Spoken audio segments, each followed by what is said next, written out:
You're visiting the Mom Next Door and our stories of faith.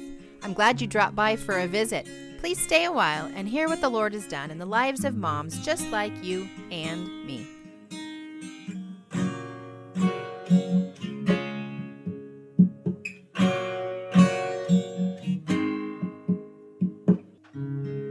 Welcome to our neighborhood, friends. We're so glad you're here and hope you keep stopping by this podcast and the Tending Fields group, where you will be encouraged through prayer, community, and the resources that we discover together.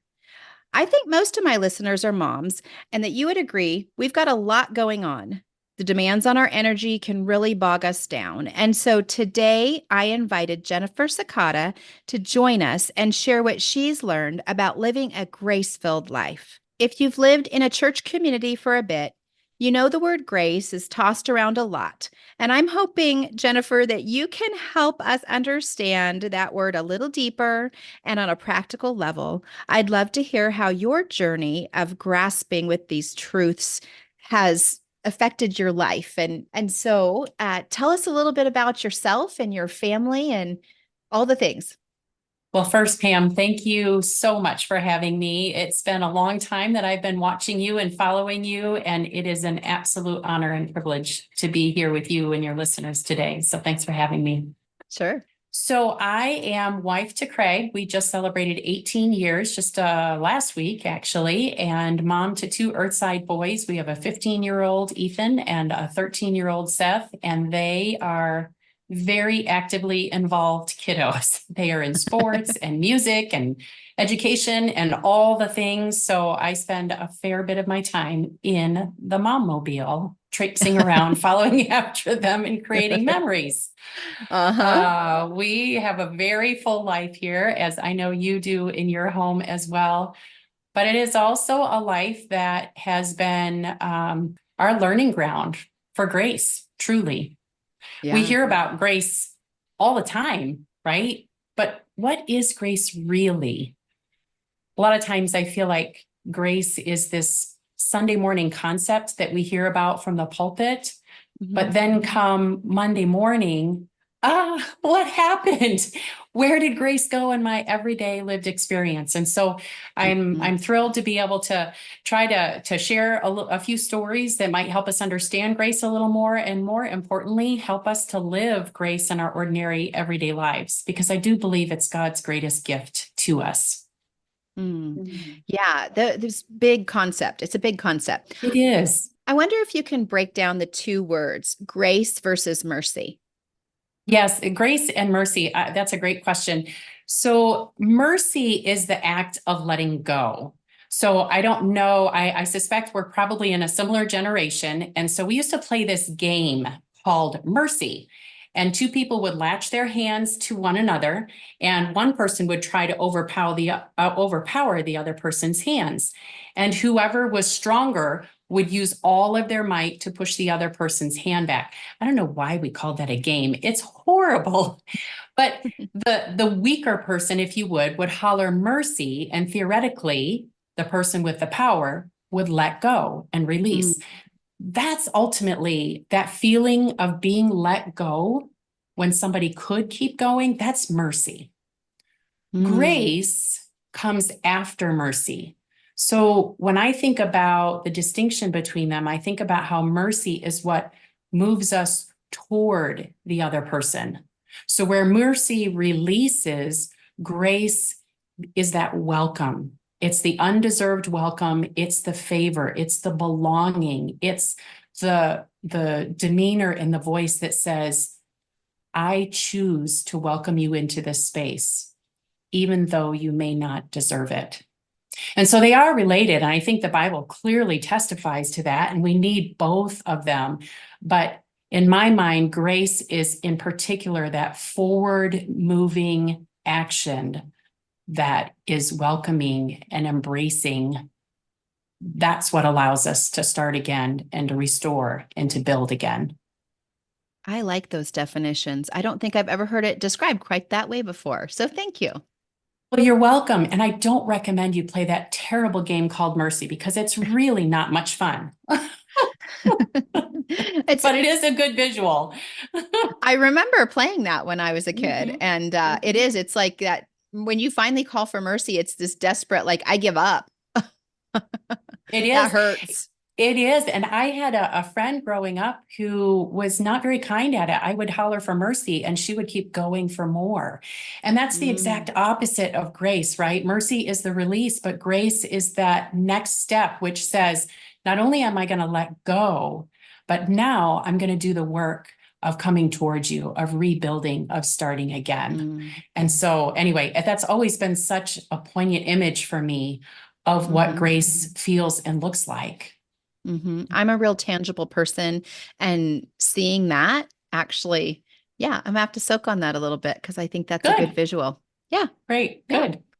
So if grace is that act of moving toward another, then I would like to share a story that has emblazoned itself in my mind of what grace actually looks like in our practical, ordinary, everyday lives. Our younger son was 4, maybe 5. It was later in the evening on a Thursday night. Our kids went to Awana at that time, which is like it's a Christian kind of Christian education in the evening for younger kids. And he was coming home from Awana, and I knew he was going to be super tired. He was 4 or 5 at most. And as he came in the door, my husband had gone to pick him up. As he came in the door, I knew things were not likely to go well. It was late. He needed to get to bed. He had had a long day prior to that, and he came storming in. There I sat thinking, I have 2 choices. I can either raise my voice to match his, or I can literally sit where he's sitting having a tantrum and a meltdown, and I can simply be present with him. Now, I would say a couple of years, maybe even only a year prior to that time, I would have described myself as an angry mom. Young kids, they're demanding, they have a lot of needs. And there are days when it feels like those needs just never quit. But I had come to recognize that I did not want to raise our sons in a way that I was raised. That if you wanted something done and you wanted it done then, well, then you raised your voice and it got done. And you Mm-hmm. better, you know, you better do what you're supposed to be doing, because I didn't like getting yelled at. I didn't want to be that kind of mom to my kids. But in the overwhelm of all the things, I was very quickly becoming that angry mom. So Mm-hmm. here is my child at 4 or 5 years old. I wanted to do things differently. I literally sit down on the floor beside him where he's having a tantrum, and I reach my arms out to him and I say, "Hey, bud, do you want a hug?" No, you know what right, a young kid's tantrum. You have experienced many of those. He Mm-hmm. wanted nothing to do with me, and I simply said, "That's okay. I'm just going to sit here until we can work this out together." And he started throwing his shoes. He was flinging his socks off. He started yelling, all the things. And I continually sat and I just looked at him and I said, "Hey, bud, Mama really loves you. I know you're really having a hard time right now, and it feels like this must be really hard for you, but I love you so much." And he's running around our entryway, throwing as many things as he can find.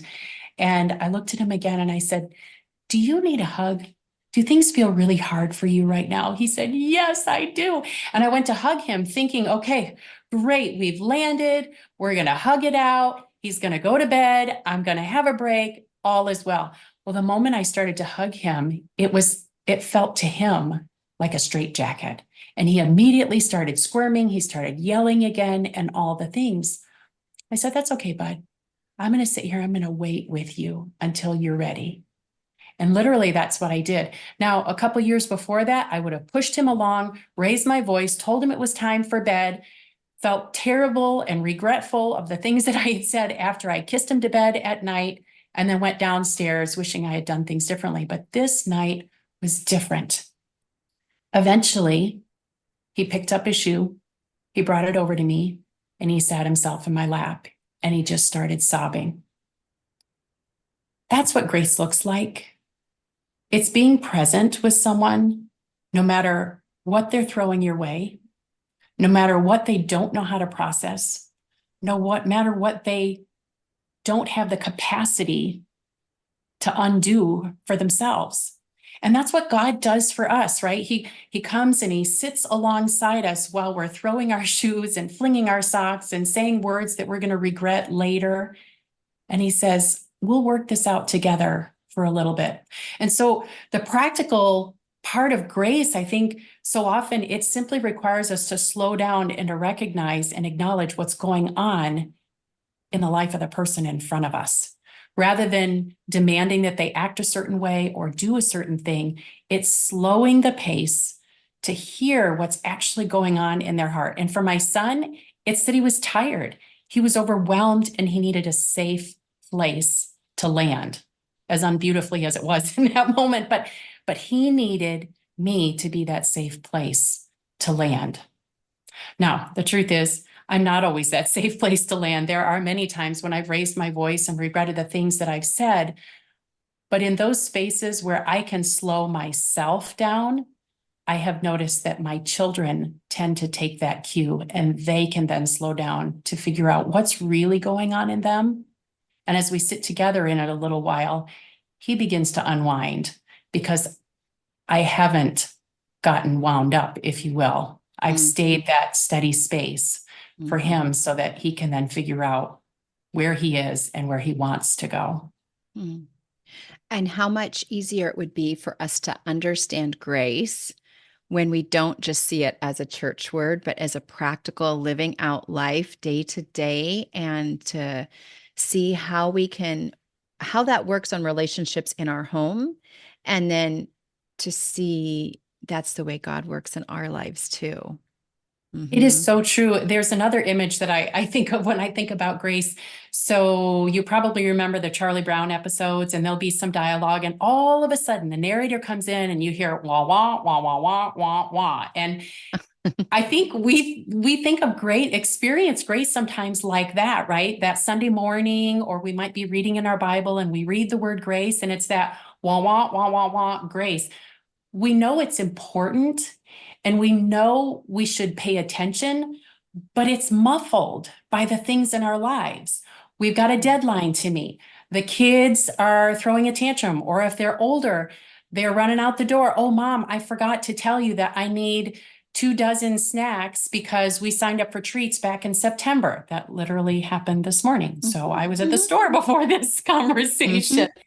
But grace is that slow down step in the middle of our actual real life and deciding, am I going to respond with a quick temper, voice, tort response? Or am I going to take a deep breath and recognize, wow, this is great that we have the means to be able to have a snack. And yeah, it would have been nice if you'd remembered to remind me this a couple of days ago. But man, my kid wants to bring snacks to school so that everybody can have a great time together. It's so simple and it seems so unimportant, but that's the translation of the wah, wah, wah, wah, wah. That's how grace becomes real. It's how we speak. It's how we use our body language. All of the ways that we interact with the people in front of us send a message. And we are either sending a message that people are in the way, or they're a nuisance, or I've got better things to be doing, or we can communicate, you are beloved by me. And I want you to know that in my voice, in my body language, and in the way that I'm reacting to you or responding to you right now. That really shows that drawing in and restoring and working on relationship. It does. And we don't realize how frequently the words that we say or the way that we say them cut down and break down. We don't know the person at the grocery store, what kind of a moment they had before they came into the grocery store. We don't know what kind of a day the cashier has had in front of us. We have no idea. When we go to the gym or we go to some other place, we don't know what they experienced before we walked in. But here's what we do know and what we do have control over is how we interact with them while we are with them. Is it with patience? Is it with, if you will, slow, intentional demeanor? Or am I demanding that you do something for me, whether you want to do it or not? Because that's not at all grace. I hear the mamas, they're saying, but I have so much to do. You do not understand.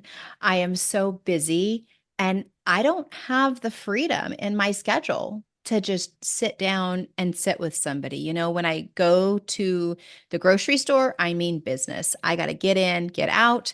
We've got practices to get to and all the things. But I think you're also suggesting that if we do take that time to slow down, it actually in the long run will be a time saver. And it's not just about time, right? We need to live our life on mission for the Lord. And if we can minister to people that we will never see again, that's Mhm. still a good thing. It is. And you're right, Pam. I would be that mama in the background listening to me right now saying, that sounds really great, but that's just not workable. That is just not possible. But here's what I am learning myself. When I go into the grocery store and someone is standing in front of the door that I need to get into to get the milk, I have two choices.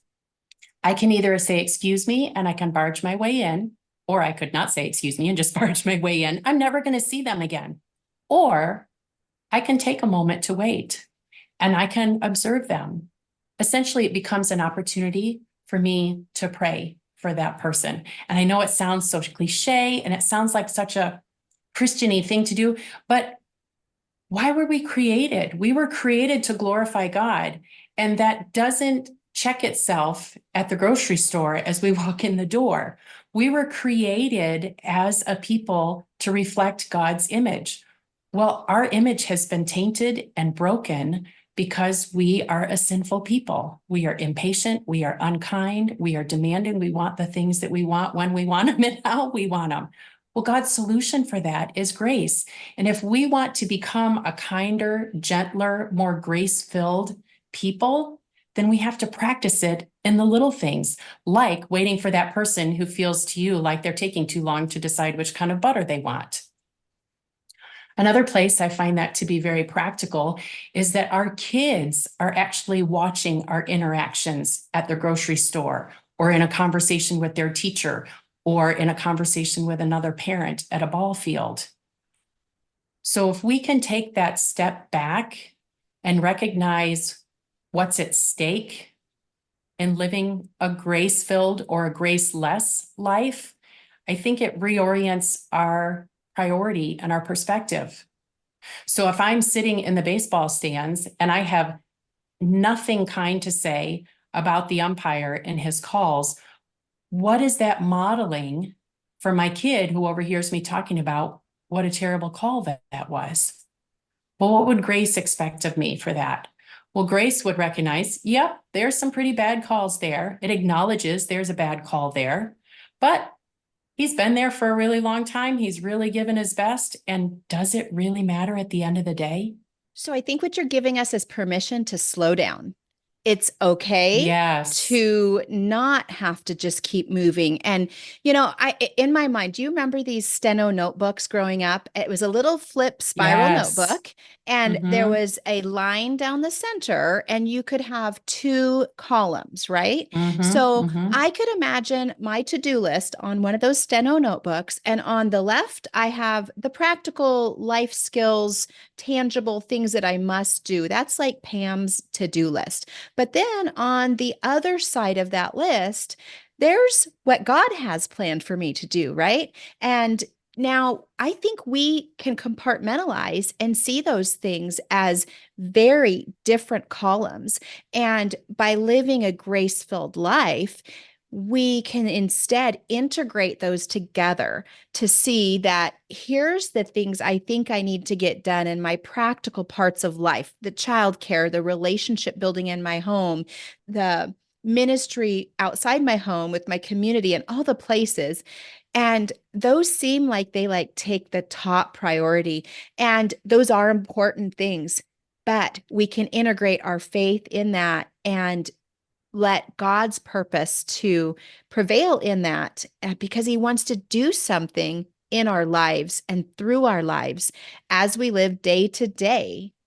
Absolutely. And I think what you're talking about, Pam, is the difference between a dollop of sour cream on top versus the main menu, the main ingredient, the substance. And we tend to think about grace as being nice or not mentioning when something has gone awry or someone has offended us. And that isn't grace. Grace is acknowledging that something has happened, that some kind of separation, some kind of isolation or breaking has actually taken place. Grace requires that kind of acknowledgement, but it's not stopping there and saying, you have done XYZ to me. Child, you have made my day more complicated or more difficult than I was ready for today. It's acknowledging, but it's moving toward the other person. Yes, I am frustrated right now. Yes, I am struggling because there are so many things on our calendar, but I don't want us to live this way. So, what can we do together to simplify? What can we do together to slow down? I know that's not what you meant to say, but let's try that again. Would you like to say that again? In our family, we do a lot of Lynn and Jim Jackson's grace-based parenting methods. And one of the things that they encouraged early on in our parenting was to do do-overs. So you acknowledge and recognize you've just broken a relationship or you said something, done something that you regret. Well, you can sit and you can feel guilty and you can be stuck, or you can ask for a do-over. And so our kids, when they were really little, we asked them, well, what would be a good sort of family signal word to ask for a do-over? So maybe we're out in public and other people are listening in, and one of my kids just hit the other, or maybe they were rude to us, or maybe we were rude to them. Well, our younger son, he really loved chickens at the time. He said, why don't we call our do-overs chickens? A chicken. I said, okay, that works for me. So if you are around our family and you hear someone in our family say, may I have a chicken? That's our secret code for, I realize I've just been unkind to you, or I've separated myself from you and I've just sinned against you, but I'd really like to try again. May I please? And I think that's the priority we want to work toward. You mentioned slow just a little while ago, as I brought up several times, and it really has to do with prioritizing.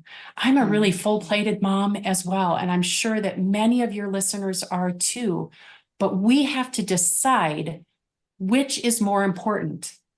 All of those activities and checking them off the list, or how we engage in fewer of those activities. Because what's at stake here is we become a graceless, busy, demanding, unkind people we were never created to be. And I think that slowdown step invites God to take over again, to come back to us, and to be the one who's leading us in a grace-filled way rather than us spinning out because we simply can't give ourselves what we don't have. So, just to hop back for a second, you said that, when you're giving somebody grace, you acknowledge that there was a wrong done there. And it's interesting because I think it has been presented at times, not everywhere, but at times it's been presented to me that to be filled with grace means you just move on and ignore it. But there's a difference, isn't there?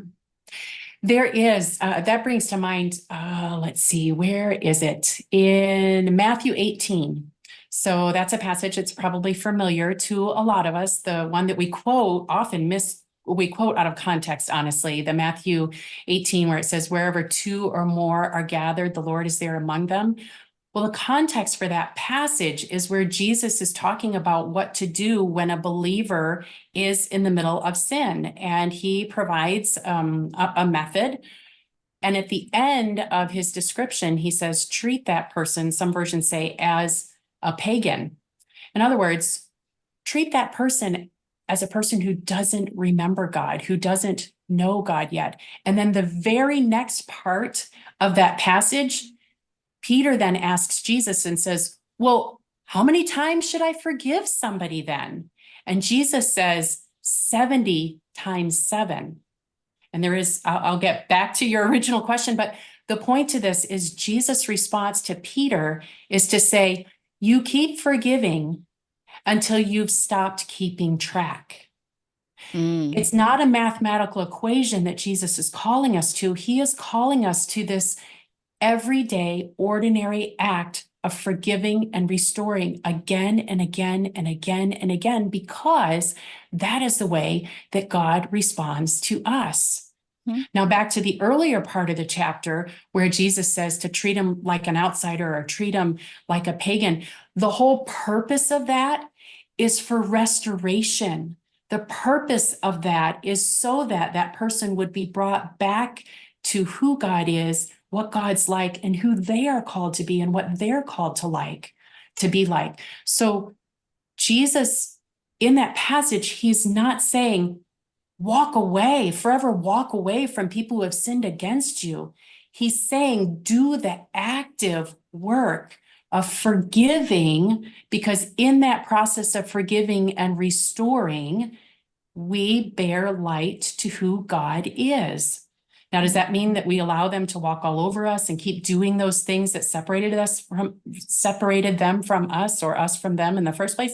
No, not at all. There is an acknowledgement that a sin and a wrong has been done, but partnered with that acknowledgement is a recognition that God has equipped us with the power to forgive. And it's a power that comes through him, not just because I've decided it, but because he is empowering me to live into it. Well, we can't live into forgiveness of someone if we haven't actually acknowledged that some kind of wrong has been done. Hmm. It's more powerful that way. Little silly little example would be one child taking somebody else's piece of candy, right? Sure. And if you Mm-hmm. just turn the other way and just go walk away, you could start to harbor resentment. Oh, they took my candy. Mm-hmm. I'm just gonna give them grace. I'm just not gonna worry about it. But that in your mind, you have not like completed that process. And that other child that took the piece of candy hasn't recognized that it actually bothered you, right? And Mm-hmm. that then it may be something that is continued because they're like, yeah, well, he didn't think it was a big deal, so I guess I can do that whenever I want. And so, but by calling it out and acknowledging it, it does allow that restoration to take place. And if we do not recognize, that we have done wrong and that we need forgiveness from God, we just go, yeah, well, whatever. It doesn't really matter if I do this or do that because like nobody really cares. But when we realize that when we Mm-hmm. sin, it breaks God's heart, and there are things that have been an offense against him. And so Mm-hmm.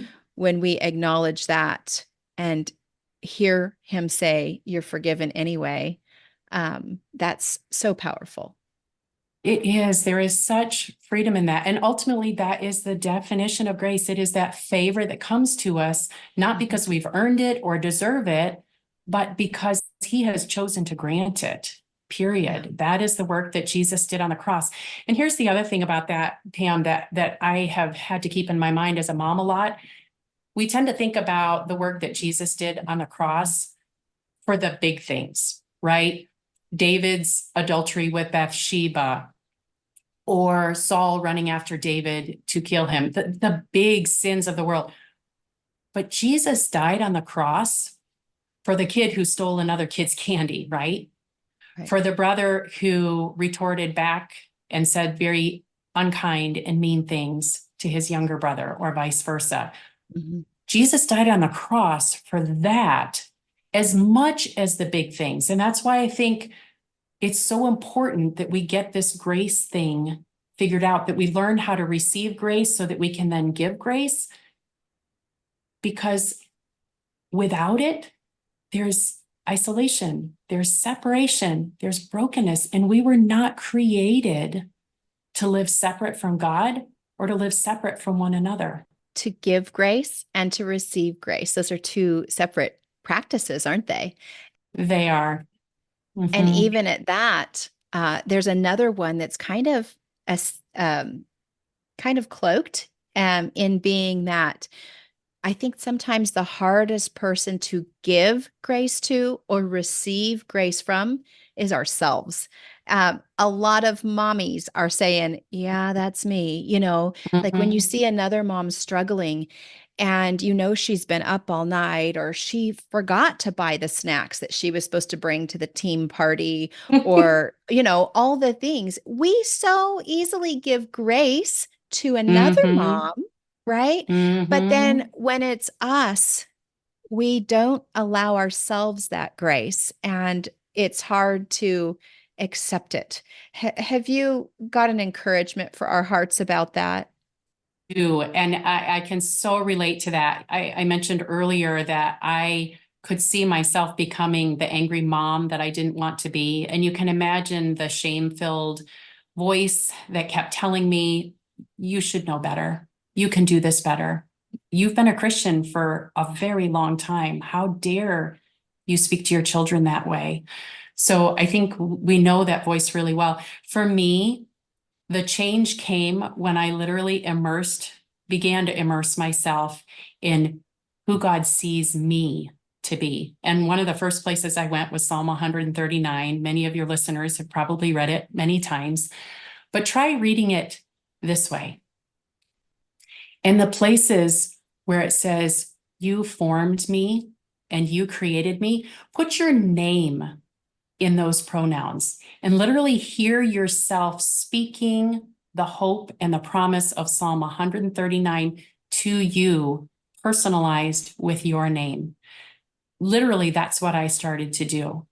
And when I am stuck in a graceless place and I am shaming myself, it is hard to hold on to that kind of shame when you are filling your mind with the way that God sees you.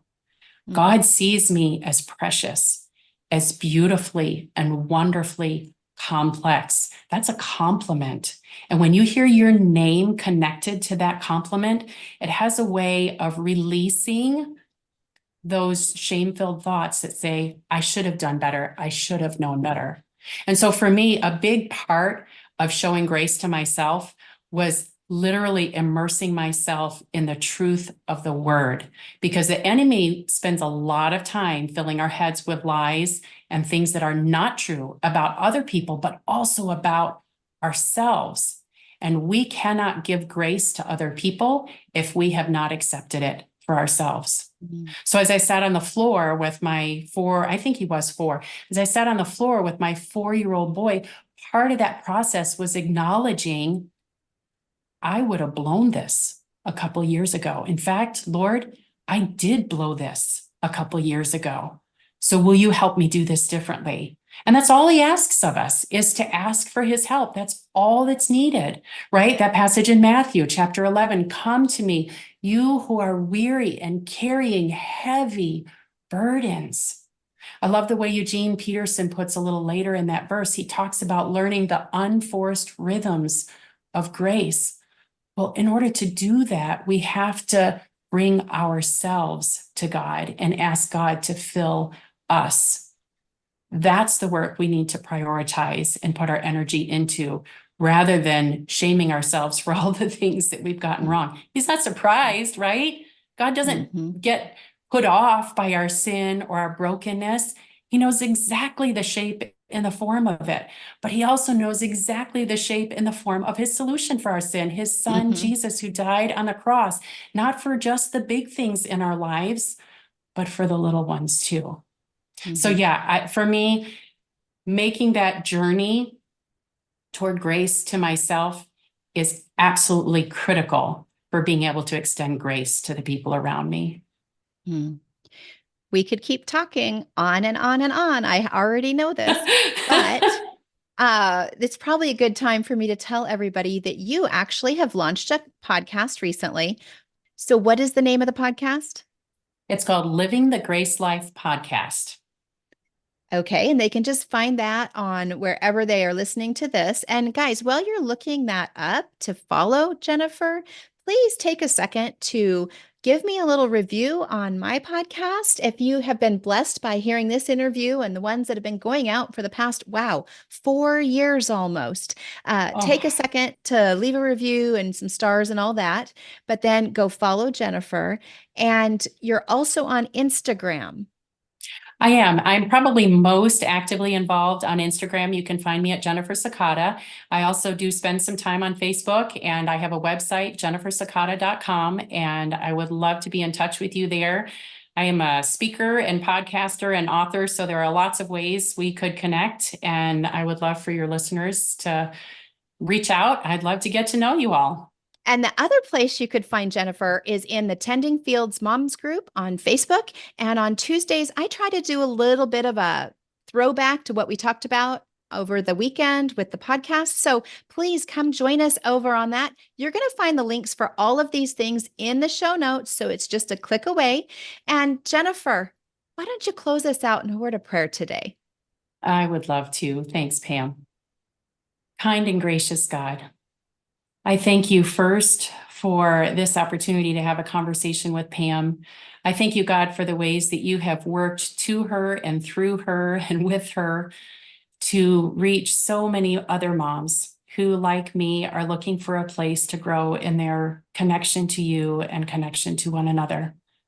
God, we acknowledge that there are days when being a mom is really tough and we throw our hands up and we just don't know what to do. But we thank you, God, that you have considered us to be the mothers of these boys and girls and to raise them in a way that honors you, glorifies you, and teaches them about your grace, your mercy, and your love for all of us. Lord, I pray for all of the listeners here that they would be drawn to you, not because of the things that you do for them or through them or with them, but simply because of who you are. God, I thank you that your grace is enough to cover every bit of our lives. And I do ask that as we close this time together, that we would be mindful, God, of who you have created us to be as a reflection of your good and your glory to the world around us. Thank you for making us moms. In the name of your son, Jesus, we pray. Amen. Amen.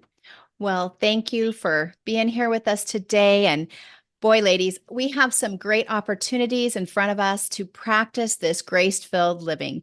Right before I hopped on to record, I left a child in the kitchen doing some cooking. And I have the feeling when I walk back out there, I'm going to have a choice to make about the dishes or the state of the kitchen. And so, I'm not alone there. We all have these decisions to make. Let's make a wise choice and walk with grace. Amen. Right. See you next week. Bye bye. I hope that you've been encouraged or challenged in your faith today, and that something we discussed prompts you to grow deeper in your walk with the Lord. If it has, make sure you tell a friend so they can grow along with you. And if you or a friend would like to be a guest and share about God's faithfulness in your life, please email me at podcast@tendingfields.net. Because when we tell of God's faithfulness, we never run out of stories. Whatever is true, whatever is noble, think on these things